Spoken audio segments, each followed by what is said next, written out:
பணம் வச்சுருக்கேன், மருந்து வாங்கிக்கோங்க.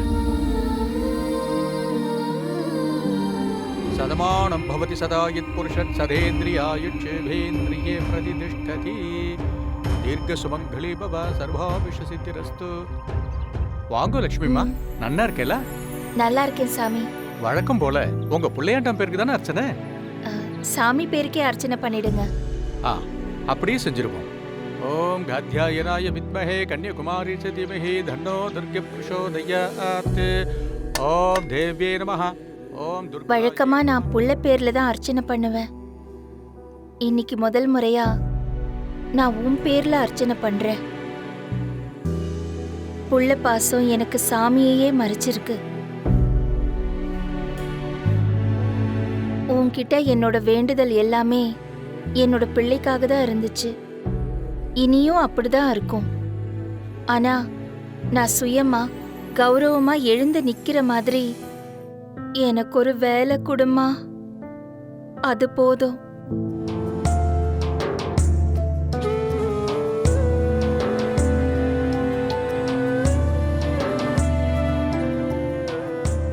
இந்த பிரசாதம் உள்ள வச்சிருக்கமா? ம். லட்சுமிமா, ம். சமைக்கிறவங்க யாராவது உங்களுக்கு தெரியுமா? ஏன் சாமி கேக்குறீங்க? இல்ல, நம்ம கோயில் அன்னதானத்துக்கு சமைச்சுட்டு இருந்தவா இன்னைக்குன்னு பார்த்து லீவு போட்டுட்டா. சமையல் வேலை அப்படியே நிக்குது. அதனாலதான் கேக்குறேன், உங்களுக்கு யாராவது தெரியுமான்னு. சம்பளம்னு பெருசா எதுவும் கொடுக்க முடியாது, ஏதோ கொஞ்சம் கொடுப்போம். கோயில்ல சமைக்கிறது புண்ணியம்னு நினைக்கிறவ வந்தா க்ஷேமமா இருக்கும். சாமி, நான் வேணும்னா சமைக்கவா? நீங்களா? உங்கள மாதிரி அபார்ட்மெண்ட்ல இருக்கிறவாளால இந்த வேலையெல்லாம் செய்ய முடியுமா? கண்டிப்பா செய்யறேன் சாமி. இதுவும் கடவுளுக்கு செய்யற சேவை தானே. சரிம்மா, உங்க இஷ்டம்.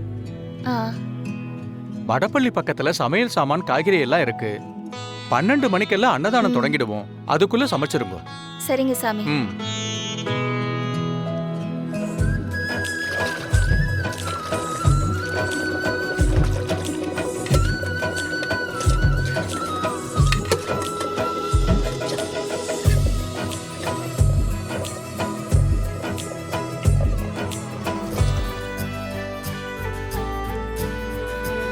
லட்சுமிமா, ம். இன்னைக்கு சமையல் பிரமாதம். அன்னதானம் சாப்பிட்டவா எல்லாரும் மனசு நிறைஞ்சு வாழ்த்திட்டு போறா. கடவுளுக்கு செஞ்சா அது நல்லா தானே வரும் சாமி. இந்த மாதிரி வேலையெல்லாம் செஞ்சு பழக்கம் இல்லாத உங்களை ரொம்ப சிரமப்படுத்திட்டேன், மன்னிச்சுக்கோங்க. இதுல என்ன சாமி இருக்கு? கோயிலுக்கு வர்றவங்களுக்கு அன்னதானம் போடுறது எவ்வளவு பெரிய புண்ணியமோ அதே அளவு புண்ணியம் அதை சமைக்கிறதுலயும் இருக்கு. சரியா சொன்னல் போங்கோ. இந்தாங்கோ, இது உங்க கைங்கரியத்துக்கான சின்ன சன்மானம்.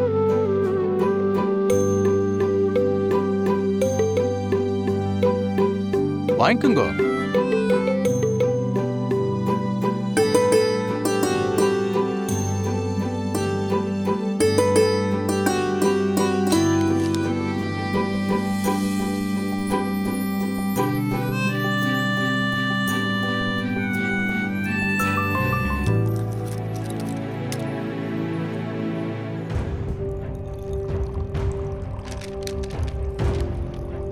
சந்தோஷ் வச்ச பணம் அப்படியே இருக்கு.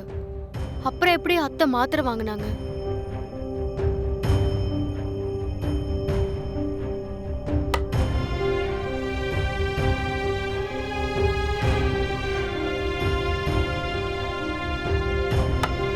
அத்தை, மாத்திரை எப்படி வாங்குனீங்க? காசு கொடுத்துதான். இல்ல அத்தை, சந்தோஷ் டேபிள்ல வச்ச பணம் அப்படியே இருக்கு, அதான் எப்படி வாங்குனீங்கன்னு கேட்டேன். ஏன் காசுல வாங்கின? யார்கிட்டயாவது கடன் வாங்கியோ ஏன் மேல இறக்கப்பட்டு கொடுத்திருப்பாங்களோன்னு நினைக்காத. ஏன் உழைப்புல கிடைச்ச பணத்துல வாங்கின. என்னத்த சொல்றீங்க? நீங்க வேலைக்கு போனீங்களா? ஆமா, இது வரைக்கும் புள்ள பாசம் என் கண்ணை மறைச்சு இருந்தது. இப்ப நான் தெளிவாயிட்டேன். இனிமே என்னோட தேவைகளுக்கு என்ன வேணுமோ நானே சம்பாதிக்க போறேன்.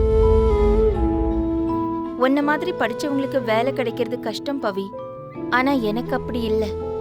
கொஞ்சம் தைரியமும் உடல் உழைப்பும் இருந்தா போதும். 10 பாத்திரம் தேய்க்கிறது, வீடு சுத்தம் பண்றது, குழந்தைங்கள பாத்துக்கிறதுன்னு 1000 வேலை எனக்கு கிடைக்கும். சொல்லப்போனா எங்களுக்கு தான் டிமாண்ட் ஜாஸ்தி. இனிமே என்னோட தேவைகளை நானே பாத்துக்கிறேன் பவி. ம்?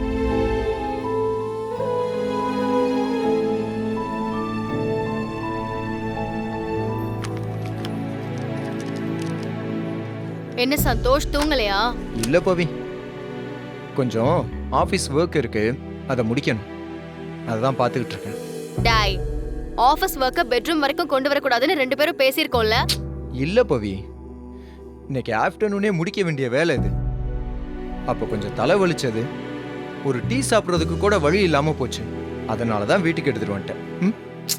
டாய், ம். உன் ஆபீஸ்ல தான் கேண்டீன் இருக்கே, ஆ. ஒரு நார்த் இந்தியன் கூட டீ போட்டுட்டு இருப்பாரு. ம். நான் கூட ஒரு டைம் வந்தப்போ நம்ம 2 பேரும் அங்க போய் தானே டீ சாப்பிட்டோம். என்னாச்சு ஆமா. இப்போ? நரேந்திர தாஸ் நல்லா டீ போடுவான். இந்த கொரோனால நம்மளாம் ஒர்க் ஃப்ரம் ஹோம்ல ஒர்க் பண்ணோம்ல, அந்த டைம்ல வேலை இல்லைன்னு ஊருக்கு போனவன் தான் திரும்பி வரவே இல்லை. எங்க பாஸ் நெக்ஸ்ட் டெண்டருக்கு கால் ஃபார் பண்ணியிருக்காரு. யாராவது வந்து அந்த கேண்டீனை திறந்து டீ போட்டாதான் உண்டு. உன் ஆபீஸ்ல யாராவது ஒருத்தர் சீக்கிரம் கேண்டீன் ஆரம்பிக்கணும்னு நான் கடவுள்கிட்ட வேண்டிக்கிறேன். ஏன் பவி? ம், அப்பதானே டீ குடிக்கலன்னு சொல்லி ஆபீஸ் வேலையெல்லாம் வீட்டுக்கு எடுத்துட்டு வர மாட்டேன்.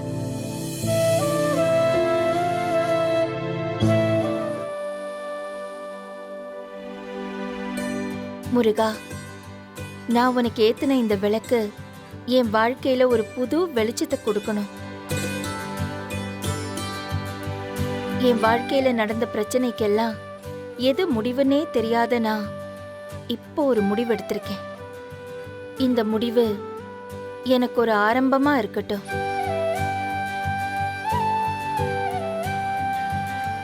நான் இதுவரைக்கும் எனக்காகன்னு எதுவுமே வேண்டதில்ல. இப்போ எனக்காக நான் வேண்டிக்கிறேன். எனக்கு தைரியத்தையும் தன்னம்பிக்கையும் கொடு. எனக்கு இப்போ உறவுன்னு உரிமையா சொல்றதுக்கு நீ மட்டும்தான் இருக்க. கடவுளா, குருவா, நண்பனா, எல்லாமாவும் நான் உன்னை மட்டும்தான் நினைச்சிட்டு இருக்கேன். ஏன்னா நீ மட்டும்தான் என்னை எந்த விதத்திலையும் உதாசீனப்படுத்த மாட்டேன்னு எனக்கு தெரியும்.